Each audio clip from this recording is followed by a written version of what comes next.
بہت پہلے کی بات ہے، ایک بادشاہ کے یہاں حکومت تھی۔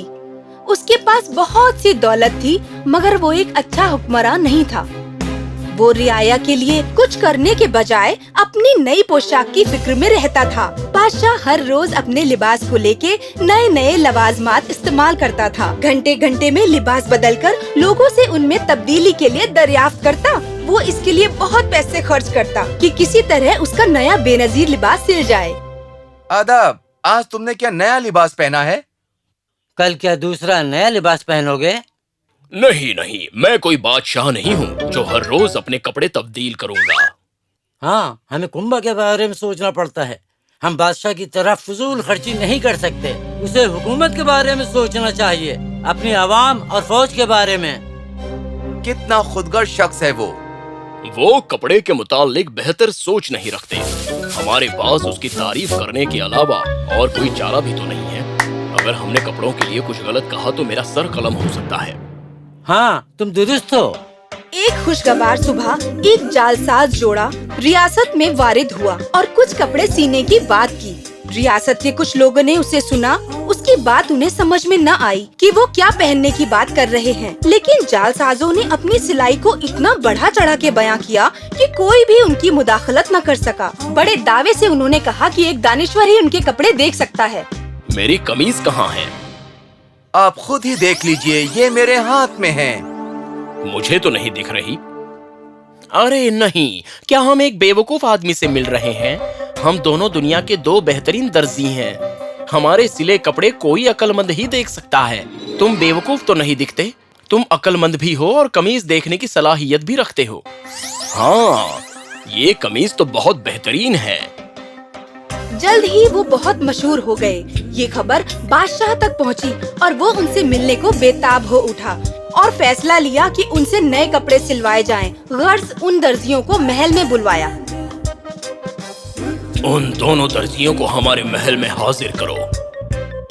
ہم اپنے لیے کچھ پوشاکیں سلوانا چاہتے ہیں۔ بادشاہ سلامت، یہ ہمارے لیے عزت کی بات ہے۔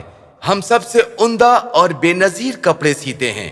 بادشاہ سلامت کے لیے بھی ہم عالیشان کپڑے سلیں گے۔ مگر عالی جہاں، ہمارے کپڑوں میں کچھ خاص خوبی ہے۔ اور وہ کیا ہے؟ صرف توانا اور دانش مند اشخاص ہی انہیں دیکھ پاتے ہیں، بے وقوف اور کم عقل نہیں۔ بادشاہ نے سوچا کہ اس بہانے وہ اپنے خادموں اور صلاحکاروں کی اہلیت کی شناخت بھی کر لے گا۔ ہمیں کچھ ریشمی کپڑے اور کچھ ریشم کے دھاگے سلنے کے لیے درکار ہوں گے۔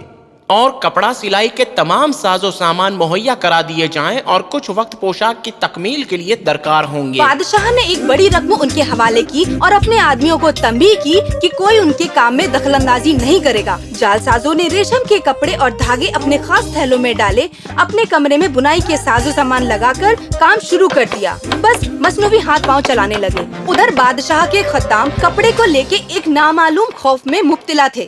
کیا تمہیں وہ کپڑے نظر آتے ہیں جو سلے جا رہے ہیں؟ ان کے بارے میں صرف سنا تھا، کبھی دیکھا نہیں۔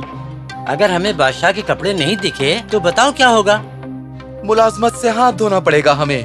جب کچھ دن گزر گئے تو بادشاہ نے وزیر اعظم کو بلایا اور پوچھا کہ درزیوں کے کام میں اور کتنی تاخیر ہے۔ ایک ضعیف ہونے کے ناطے اس نے ان کا کام دیکھنے کی جسارت چاہی۔ جب وہ کمرے میں داخل ہو رہا تھا تبھی صلاحکار کو خیال آیا،